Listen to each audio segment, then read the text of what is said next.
दुनिया की तमाम छोटी और बड़ी खबरों के लिए हमारे चैनल को सब्सक्राइब करना न भूलें और बेल का बटन जरूर दबाएं। वो कहाँ चला गया अमित शाह जो ये कह रहा था लोकसभा के पटल पे कि आप पहले सीए आएगा, फिर एनपीआर आएगा और फिर एनआरसी आएगा। तो हम कह रहे हैं कि आइए ना सीए के साथ एनआरसी और एनपीआर पे भी आप चर्चा कीजिए। ये सीए के इनके कानून पे तमाचा इन्होंने खुद ने अपने हाथ अपने गाल पे मारा है। सीए की कोई ज़रूरत नहीं थी।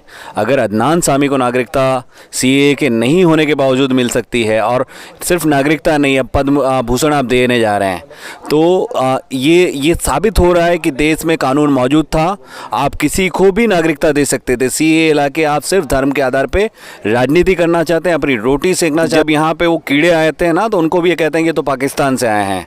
तो इनके लिए तो जब भी ये संकट में आते हैं तो पाकिस्तान इनके संकट मोचक के तौर पे इनको नज़र आता है। देश की जनता को भी अब समझ में आने लगा है कि जब भी सरकार संकट में आती है उसको पाकिस्तान याद आता है। और अब डेमोक्रेसी इनको क्रिकेट का ग्राउंड लग रहा है, तो देश का सत्यानाश ही होगा। इनसे बहुत उम्मीद नहीं की जा सकती। आप देख रहे हैं देश लाइव, देश की आवाज़। एडवोकेट शमशाद भाई, गुजरात दंगे हुए, उसके बाद में काफ़ी खिदमत आपने की गुजरात की। अब एक बार फिर से ऐसा ही कुछ मौका आपके हाथ में आया है। यहाँ पर ज़बरदस्त पूरे देश में विरोध हो रहा है। गोधरा कांड के वक्त भी पूरे देश में विरोध भी हुआ था और आप अकेले यहाँ पर आपने शुरुआत की थी एक झंडा लेकर चलने की। जमीयत उलमा और कुछ लोग आपके साथ थे, कुछ संगठन। अब जो है वो दोबारा उसी तरह का माहौल जो है वो देश में बन रहा है। उस वक्त भी वही आदमी था जिसका सामना कर रहे थे सब लोग, आज भी वही आदमी जिसका सामना पूरा देश कर रहा है। क्या बोलेंगे आप? देखिए, उस समय गुजरात के लोग अकेले थे, आज पूरे देश के लोग उसका मिलकर सामना कर रहे हैं। तो उस समय शायद कुछ कमियां रह गई थी, वो इस बार पूरी हो जाएंगी। देखिए, अमित शाह को जो उनका स्टेटमेंट है, जब उन्होंने क्रोनोलॉजी समझाया था, तो उस क्रोनोलॉजी के से ही हमको बोलना पड़ेगा कि आप सीए, जब आप पूरे देश में आंदोलन हो रहा है तो आपको अब सिर्फ सीए नज़र आ रहा है।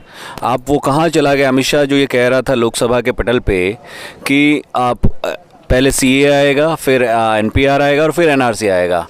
तो हम कह रहे हैं कि आइए ना सीए के साथ एनआरसी और एनपीआर पे भी आप चर्चा कीजिए। अब वो सीए पे तो चर्चा करते हैं और एनपीआर और एनआरसी पे चर्चा नहीं करते हैं। तो हम लोगों को बता रहे हैं कि सीए को लाने की ज़रूरत क्यों पड़ी, क्यों आसाम में 19 लाख आसामियों को ये कह देना पड़ा कि आप भारतीय नागरिक नहीं हो, और क्यों आसाम में संघ परिवार के लोगों को अपनी सरकार के खिलाफ आंदोलन करने पड़े, और उस जो 14 लाख से ज़्यादा नॉन मुस्लिम लोग हैं उनको नागरिकता देने के लिए किस तरह से पीछे के दरवाजे से सीए को लाया गया है। और एनआरसी और एनपीआर करने के बाद ये सीए का फ़ायदा वैसे ही लोगों को, जो 14 लाख लोग हैं वैसे ही लोगों को देश में दिया जाएगा, और दूसरे तमाम लोगों को अलग करने की जो राजनीति है वो हम लोगों को बता रहे हैं कि सीए और एनआरसी और एनपीआर एक दूसरे के साथ जुड़े हुए हैं। अदनान सामी को पद्म भूषण अवार्ड देने की सरकार ने घोषणा की, क्या कहेंगे इस पर? ये सीए के इनके कानून पे तमाचा इन्होंने खुद ने अपने हाथ अपने गाल पे मारा है, क्योंकि हम भी यही कह रहे हैं कि सीए की कोई ज़रूरत नहीं थी। अगर अदनान सामी को नागरिकता सीए के नहीं होने के बावजूद मिल सकती है और सिर्फ नागरिकता नहीं, अब पद्म भूषण आप देने जा रहे हैं, तो ये साबित हो रहा है कि देश में कानून मौजूद था, आप किसी को भी नागरिकता दे सकते थे। सीए ला के आप सिर्फ धर्म के आधार पे राजनीति करना चाहते हैं, अपनी रोटी सेकना चाहते हैं, और ये लोग आपने खुद ने उसको पद्म भूषण दे के साबित कर दिया है कि सीए की देश को कोई ज़रूरत नहीं है, एनआरसी की कोई ज़रूरत नहीं है, एनपीआर की कोई ज़रूरत नहीं है। आप सिर्फ राजनीति करके देश को मुख्य मुद्दों से, रोजगार और शिक्षा जैसे मुद्दों से भटकाना चाहते हैं।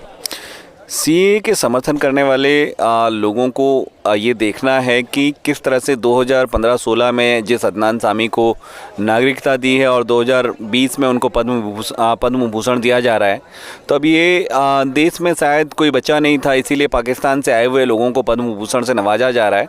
तो सीए पे जिन लोगों को ये लग रहा है कि पाकिस्तान से और बांग्लादेश, अफ़गानिस्तान से आए हुए लोगों को नागरिकता देने की बात है, शायद इसमें कोई देवेंद्र शर्मा जैसे लोगों को भी सम्मान करने जैसी शायद इनकी सोच होगी, इसीलिए सीए के तहत ऐसे लोगों को सम्मानित कर रहे हैं। दूसरा, अमित शाह और मोदी सीए विरोधी आंदोलन को जो है वो पूरे देश में जो आंदोलन चल रहा है उसको कुचलने की कोशिश में लगे हैं, और कहीं ना कहीं इस आंदोलन को सीधे तौर पर पाकिस्तान से जोड़ रहे हैं, इस पर क्या कहेंगे? देखिए, जब यहाँ पे वो कीड़े आए थे ना, तो उनको भी ये कहते हैं कि ये तो पाकिस्तान से आए हैं। तो इनके लिए तो जब भी ये संकट में आते हैं तो पाकिस्तान इनके संकट मोचक के तौर पे इनको नज़र आता है। तो इसलिए उनके ये बचकाना हमको लगता है कि जब भूकंप आया था तब भी उसको बोला कि पाकिस्तान से आया है, सैलाब आता है तो पाकिस्तान से आता है। तो इनके लिए तो कुछ भी है, प्याज महंगी हो गई तो पाकिस्तान से महंगी हो गई, कीड़े आ रहे हैं तो बोले पाकिस्तान से आ गए, कच्छ में से बोले कीड़े छोड़ दिए। तो बहुत बचकानी बातें हैं। लोगों को, अब देश की जनता को भी अब समझ में आने लगा है कि जब भी सरकार संकट में आती है उसको पाकिस्तान याद आता है। हर चीज़ पाकिस्तान से आती है और उसके बाद खुद जाके बिरयानी खा के आ जाते हैं। यही सवाल है ना कि बिन बुलाए बिरयानी खाते हैं। बुला के जाए तो एक बार समझ में आता है कि आपको दावत दी और आप बिरयानी खाने जा रहे हैं, आप बिना बुलाए बिरयानी खाने पहुंच जाते हैं। तो अब वो रिश्ते तो इनके आपस में ये लोग जाने कि जब भी सरकार संकट में पाकिस्तान में बैठे हुए इनके दोस्त यार इनको किस तरह से मदद करते हैं।